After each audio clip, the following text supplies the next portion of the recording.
విద్యార్థులపైన దాడులు జరుగుతున్నాయి. International students foreign విద్యార్థుల్ని టార్గెట్ చేసి కిర్గిస్తాన్లో మాబ్ అటాక్స్ జరుగుతున్నాయి. మే 13న ఒక వీడియో అక్కడ వైరల్ అయింది. కిర్గిస్తాన్ లోకల్ స్టూడెంట్స్ అక్కడ, తర్వాత ఈజిప్ట్ స్టూడెంట్స్ ఇద్దరు బాగా కొట్టుకుంటారు. ఆ వీడియో భయంకరంగా వైరల్ అయింది. ఆ తర్వాత ఫారెన్ స్టూడెంట్స్, ఇంటర్నేషనల్ స్టూడెంట్స్ ఉండే హాస్టల్స్ పైన దాడులు జరుగుతున్నాయి. నిన్న పాకిస్తాన్ స్టూడెంట్స్ మీద దాడులు జరిగాయి.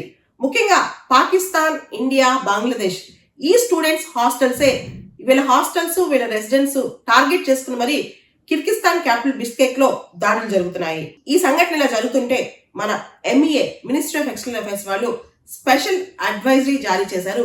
కిర్గిస్తాన్ లో ఉన్న భారతదేశం యొక్క స్టూడెంట్స్ కి ఇండోర్ లోనే ఉండమని, అంటే బయటికి రావద్దని, సేఫ్ గా ఉండమని చెప్పి, ఏదైనా ఎమర్జెన్సీ వస్తే ఇమీడియట్ గా ఎంబసీని కన్సల్ట్ చేయమని చెప్పి, ఎంబసీకి ఇష్యూ తీసుకురమ్మని చెప్పి కూడా మన MEA వాళ్ళు అడ్వైజరీ జారీ చేశారు. వాళ్ళకి ఒక ఫోన్ నెంబర్ కూడా ఇచ్చి ఇమీడియట్ గా ఫోన్ నెంబర్ కాంటాక్ట్ చేయమని చెప్పారు. చాలా మంది భారతదేశం యొక్క స్టూడెంట్స్ కిర్గిస్తాన్ కి మెడిసిన్ చదవడానికి వెళ్తారు. ఇండియా నుంచి, పాకిస్తాన్ నుంచి, బంగ్లాదేశ్ నుంచి, రకరకాల దేశాల నుంచి అక్కడికి వెళ్తారనమాట. ఎందుకంటే ఇక్కడ మెడిసిన్ సీట్స్ తక్కువ ఉంటాయి, టఫ్ గా ఉంటుంది.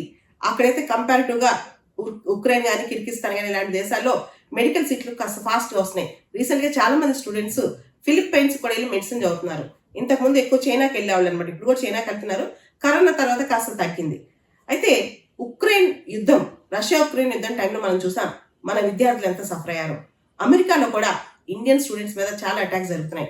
మాబ్ అటాక్స్ కావచ్చు, గన్ క్రైమ్స్ కావచ్చు, హేట్ క్రైమ్స్ కావచ్చు, ఇలాంటివి చాలా జరుగుతున్నాయి. ఆస్ట్రేలియాలో కూడా ఇండియన్ స్టూడెంట్స్ మీద అటాక్స్ జరుగుతున్నాయి. రీసెంట్ గా ప్రో ఖలిస్తానీ గ్రూప్ ఒకటి ఇండియన్ స్టూడెంట్స్ మీద అక్కడ అటాక్ చేసిందనే విషయం మనందరికి తెలిసిందే. UK, ఆస్ట్రేలియా, కెనడా, అమెరికా ఇలా చాలా దేశాల్లో విదేశీ విద్యార్థులు, ముఖ్యంగా ఇండియన్ స్టూడెంట్స్ టార్గెట్ అవుతారు. ప్రస్తుతానికి కిర్గిస్తాన్ లో మాత్రం పరిస్థితి ఇండియన్ స్టూడెంట్స్ మీద అటాక్ జరగలేదు, కానీ పాకిస్తాన్ స్టూడెంట్స్ మీద అటాక్ జరిగింది. ఇండియన్ స్టూడెంట్స్ జాగ్రత్తగా ఉండమని చెప్పి మన మినిస్ట్రీ వాళ్ళు చెప్పారు.